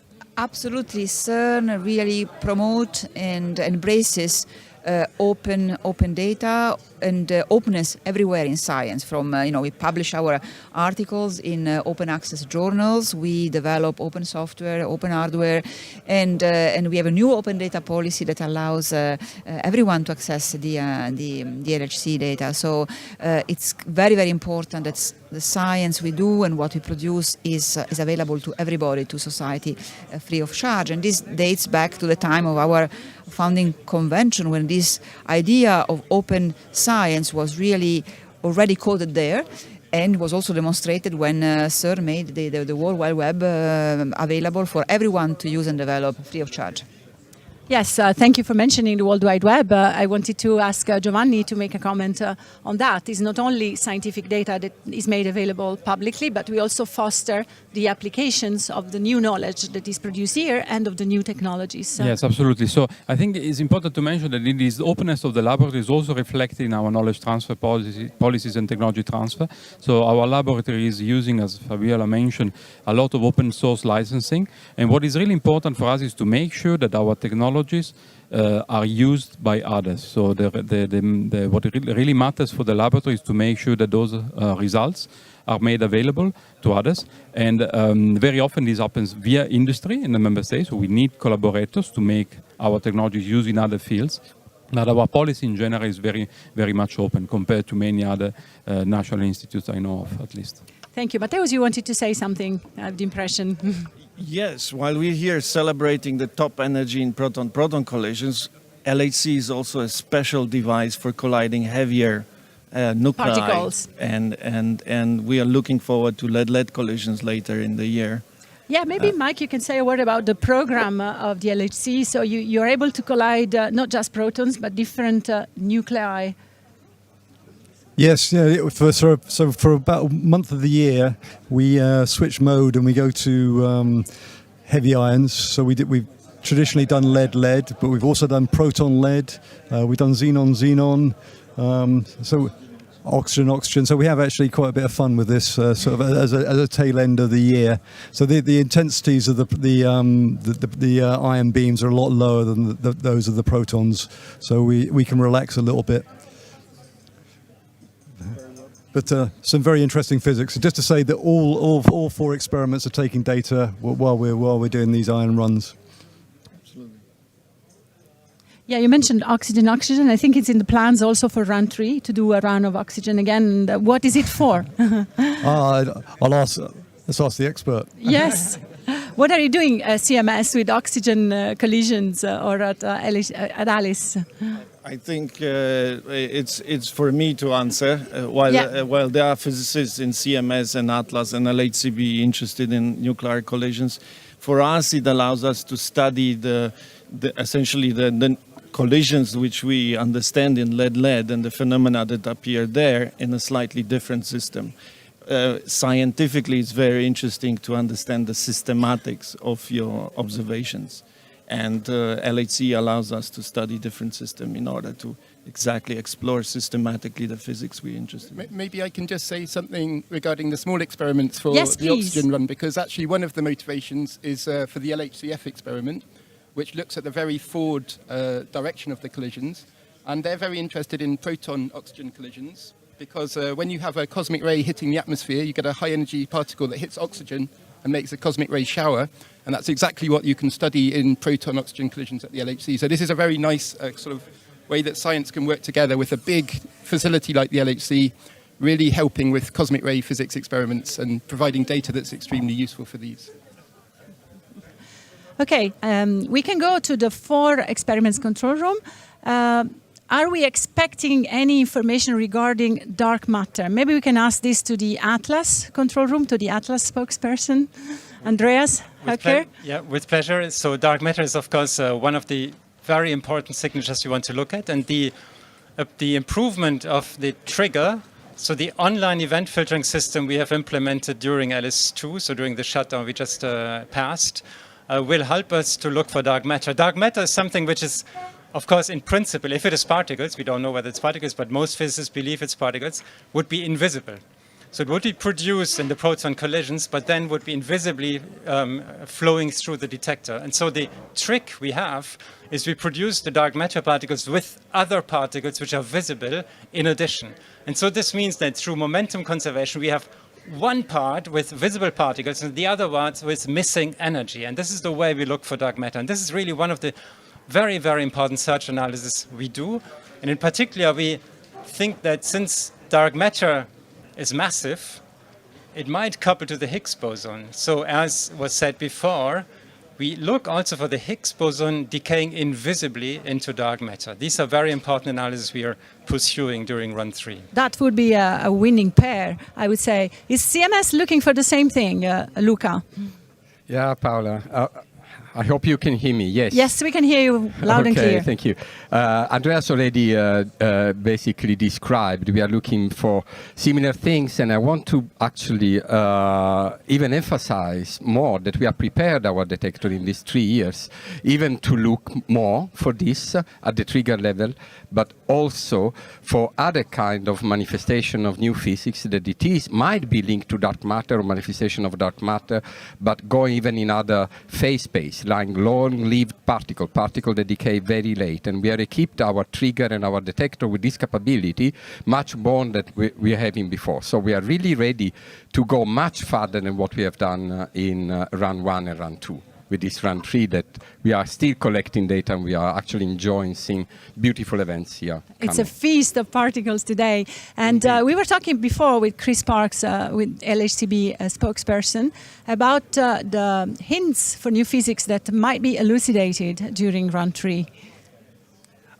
Yes, absolutely. We've got this brand new detector really for run 3, which is going to give us new capabilities. For example, we've got a new trigger system here. The trigger system is the thing which collects the events and decides which ones you can store for analysis later. And in our new detector, we're reading out the whole detector every time the beams collide, reading that information into a big software farm and making decisions on which events we're going to keep with a lot more intelligence than we could make before. And that's going to help to broaden our physics program. And yes, indeed, maybe it will allow us to make new discoveries. And Alice, we're now getting back to you, Luciano Musa. What new discoveries would be your preferred for this new run? Okay, so our scientific focus is the study of the quark-gluon plasma, which is created in the collision of lead nuclei. And this is the hottest and the densest fluid created in the laboratory, so where quarks and gluons are not confined inside the hadrons. And in run 1 and 2, we really made a lot of progress in understanding the properties of the quark-gluon plasma. But in run 3, we really shifted the focus towards high precision measurements, which on one hand will allow us to determine with unprecedented precision the macroscopic properties of the quark-gluon plasma, as for instance, its temperature, energy density, lifetime, viscosity, and etc. And on the other hand, we will try to understand how they are, these macroscopic properties are connected to the dynamics of the constituents of the quark-gluon plasma in a microscopic picture. So we are really starting today a new exciting journey with a fully revamped detector, and we're really confident that we will be able to go very far and looking forward to exciting new results. Thank you very much. Luciano, and thank you very much, Alice. So Fabiola, it's a really exciting moment for physics right now. After the Higgs discovery, we said yesterday, it's the beginning of a new chapter. Even after 10 years, the Higgs is still a young particle, a young chapter.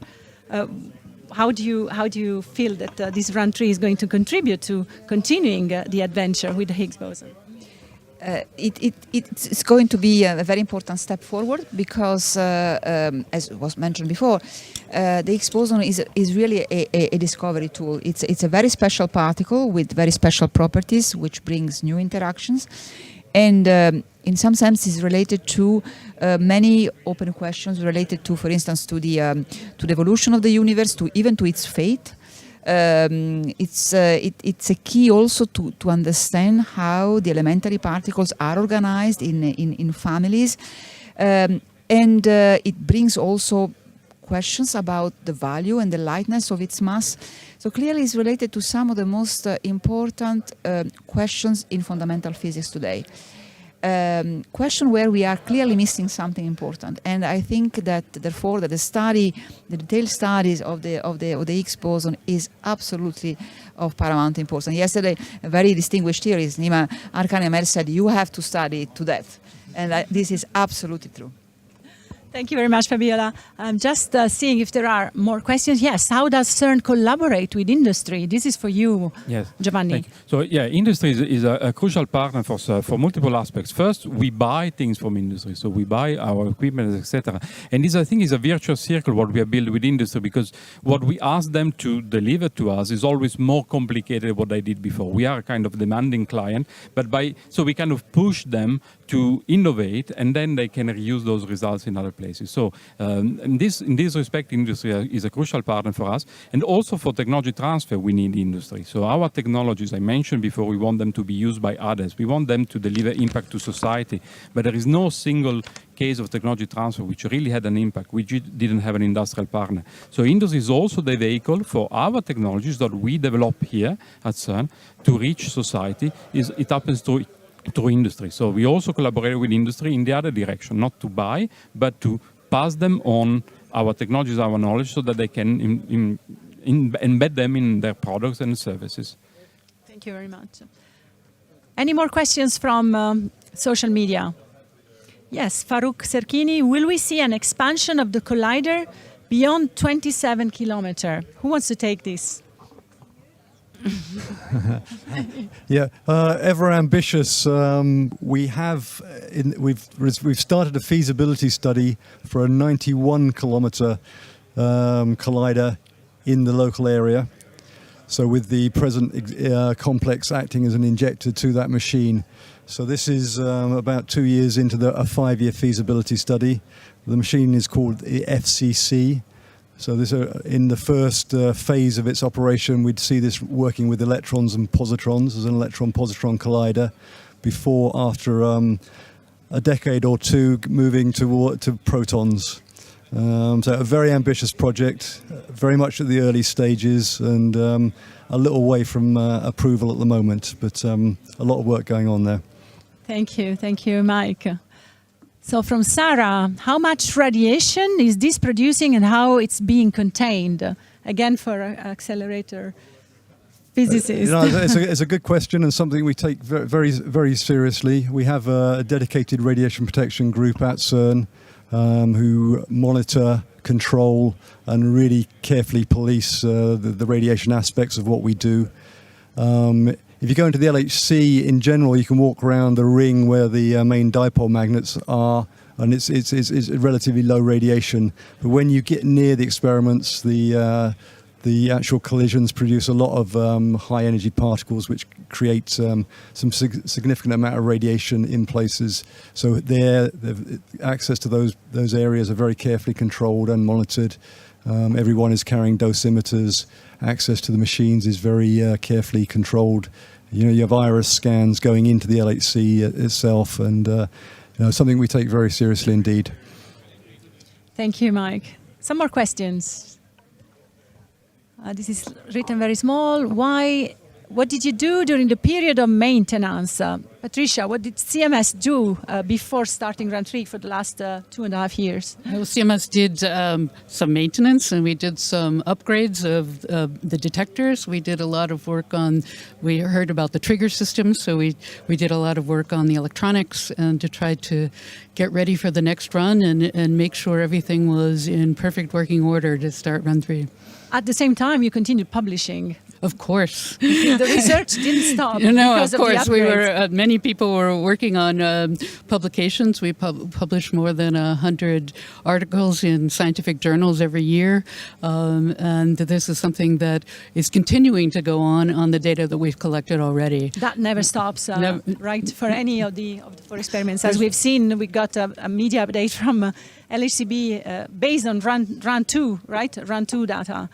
Yes. I mean, we have terabytes of data, which is millions of gigabytes that need to be analyzed, and we use every day to do that, even when the accelerator is not running.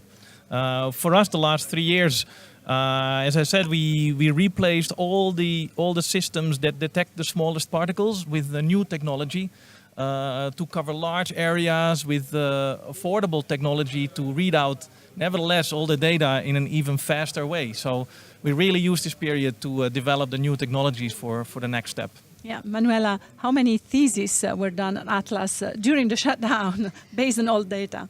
Well, you can imagine, CMS probably has very similar numbers. At any given time, we have about 1,200 PhD students. And on top of that, we have master's students and undergraduate students and summer students. And all these PhD students need to write a thesis, and they usually do it in about 3 or 4 years. So we have several hundred PhD students every year who are submitting their thesis and graduating around the world. So you're not missing a quantity of data. Maybe we can go back to the we're going to go back later to the computing center. In the meantime, there is a question from Jamie. What is the goal and significance of phaser? And congratulations, LHC. So thank you for the congratulations. What's the purpose of phaser? This is the best question we've got so far. So I'm actually the spokesperson of the phaser experiment, so I'm very excited. So phaser is really a neat idea, which is to place a very small experiment, but in a very special location. And the location is really on the beam collision axis line of sight, we call it. So if you collide your protons and you follow the line of the collision, after quite a long way, 300 meters or so, the LHC starts to bend away to make a circle, and you carry on, you go through 100 meters of rock, and you bump into an unused tunnel, and that's where phaser is situated. And by being situated in this very special location, it means that if you produce light new particles in the collisions, they're most likely to go along this line of sight and could be detected by phaser. So the purpose is twofold. It's to look for neutrinos, as I said, study neutrinos that are produced in these collisions, which are produced in the decay of light particles, but also to search for new weakly interacting light particles, like things like dark photons, which are postulated to theories which relate to dark matter and could be seen by phaser in regions which couldn't be seen by other experiments. So for me, it's really an exciting experiment, and we're really looking forward to the first data, which is coming right now. That's fabulous. I was saying we could go back to the data center. No, we're still getting more questions. That's great. So Birkin Netzdet is curious how much hard disk memory is needed for a data so big to generate this kind of experiments. This is a question for Enrica Porcari, the IT department leader, who hopefully is following us. Can we have the data center for the answer to this question? Yes, thank you, Paola. Thanks for the question. So we currently have 10,000 disks for this, but as I said earlier, we don't only have disks. Disks come with good performance, but also a high cost. And so at the data center, we have to balance cost with performance needs. So as we said, a lot of our data is also for long-term storage. We use tapes for that need. And as I said, also we send the data through the WLCG. So we use different tools depending on what the need for accessing, as we heard from our colleagues from the experiments and from our partners worldwide. So we calibrate our offerings depending on the needs. But as I said, we expect 1.5 exabyte of data in this run. So there is a lot of disks, there is a lot of tapes, and there is a lot of networking capacity needed to share the data with our partners. I can see some experts with you. Maybe you want to introduce them? Yes, please. Tim Smith. Fabiola described a lot about the open science and open data, so I'm responsible for a lot of those services. Thank you, Tim. Hello, I'm Maria Arzuaga, and I'm the service manager of EOS, our disk storage system for Atlas, EMS, LHCb. And we are very excited about this because we were preparing this with all the experiments, and we are ready. So with 600 petabytes and more than 1,000 storage nodes waiting for this data. Thank you very much, our colleagues from the data center. Maybe there are more questions? Yes. So will there be any neutrino detections again for you, Jamie? Yeah, so again, as I said before, there's two new experiments, two of the smaller experiments at the LHC just starting up for this run. So the phaser experiment and SND at LHC. And both of these are designed to study neutrinos that will be produced in the LHC collisions. And this is the first time that a neutrino that's produced in a collider will be directly detected by an experiment. So this is really exciting. And one of the cool things is that the neutrinos that you get in this location where phaser and SND are situated are extremely high energy. So they're generally like 1,000 times higher energy than most of the neutrino experiments which exist in the world. So they'll be able to really study these high energy neutrinos in a way which hasn't been done before. And that will, I think, really interesting for such small and quite cheap experiments. This will bring quite a lot to the LHC program in Run 3. What's the advantage of studying neutrinos made in the lab compared to neutrinos that are flooding us right now, that are a deluge of neutrinos? We are immersed in a bath of neutrinos. Why do you want to make them in the lab when we have such an abundance in nature? Yeah, well, of course, if you make them in the lab, then you know more about the sort of initial conditions. So we know what we're colliding, and we can predict how many neutrinos these will make and what energy they should have. And so then we can study those, and it gives you a sort of more well-defined experiment than we don't know what's happening in space, inside the sun, etc. And so we do know at some level, but it's not such a well-defined experiment. Complementarity is very important. Maybe Fabio can tell us a word about how complementary is this field with astronomy, astrophysics, and cosmology? They are not only complementary, but they're also very close friends and very cousin. We are cousins essentially. We address, at least with astrophysics and astroparticle physics, the same questions. but we look at them from different perspectives. And so what we learn at Cern is very important as input also to astrophysics and cosmology. What they learn is also very important for us. So I think that the question that we are addressing, like dark matter, for instance, and others, are so important and so challenging to address, and also so intertwined, then deployment of several approaches, those from particle physics, accelerator-based particle physics, astrophysics, are absolutely necessary if you want to give an answer to those questions. Thank you very much. We can get some more questions if there are any. Yes. What is the absolute best case scenario you're hoping to come from all of this? Again, for you, Fabiola, because you can answer for everybody. Otherwise, we should do it through the tablet, and it would take a bit long. Well, I would say, of course, the dream is to be able to answer some of the open questions, and the best scenario, of course, will be to discover new particles that can, for instance, tell us what is the composition of dark matter. That, of course, will be a dream scenario. Why dream scenario? Because today we know 5% of the universe, and we know that 25% is made of dark matter. So if we discover dark matter, then we increase our knowledge from 5 to 30%. It's absolutely extraordinary. But I think that our approach should be the right approach of research is to make progress step by step through measurements of what we know, through looking for new things, and I'm sure that the run 3 of the LHC will allow us to make significant step forward in our knowledge of fundamental physics and the universe. And for me, a discovery is also understanding how a very special particle like the Higgs boson behaves, or understanding how the quark-gluon plasma behaves. This is a big discovery. Yes, we are at the frontier of knowledge, on the brink of new knowledge. Every step we make is a new step into the unknown. Mateusz, you wanted to add something on behalf of Alice? Well, maybe not only Alice. Let's say a personal goal for an achievement. All of this will at some point end up in textbooks of physics. So we will pass to future generations the knowledge that they can further on build on that and go beyond where no one has gone before, or something like that. Yeah. Yes. Yes, exactly. Standard model is already taught, maybe at university, I guess, and not to undergraduates. So it's now 5:40, and we can take a last question from Pradeep Panikkar. If Higgs boson provides mass to all particles, then does it also do for the dark particles, the dark matter particles? I would give the chance to both Atlas and CMS to answer this question. So Manuela, what do you think? Well, if it has mass, then certainly it has to interact, I think, with the Higgs boson. We don't know what this dark matter is, actually, right, Patricia? Right, exactly. So, but we think that the Higgs will interact with it. That's something that we're going to be looking for during run 3.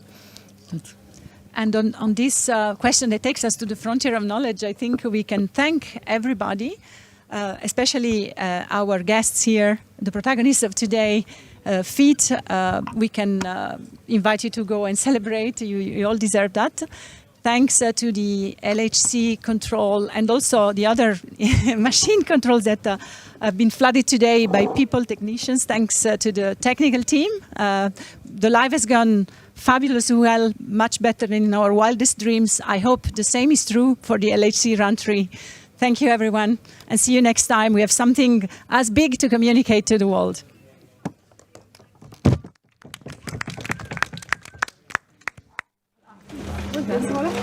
Thank you.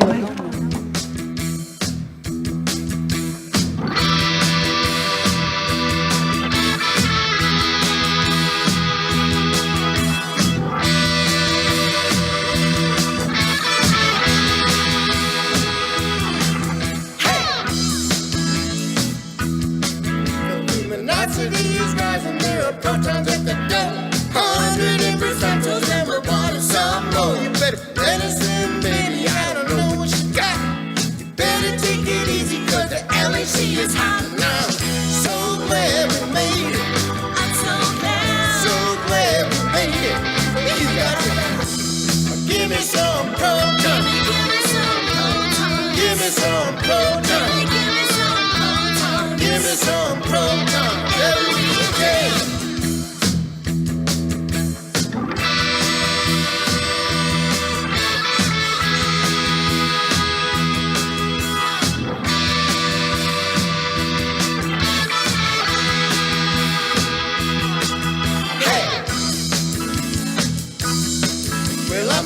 feeling so good and the energy is higher. Better take it easy, cause the beam is on fire. Been a long run and I don't know what to do. You better wait a minute, baby, that could happen to you now. So glad we made it. So glad we made it. Give me some proton. Give me some proton. Give me some proton. Give me some proton. Give me some proton every day.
Well, I'm feeling so good and the LHC is hot.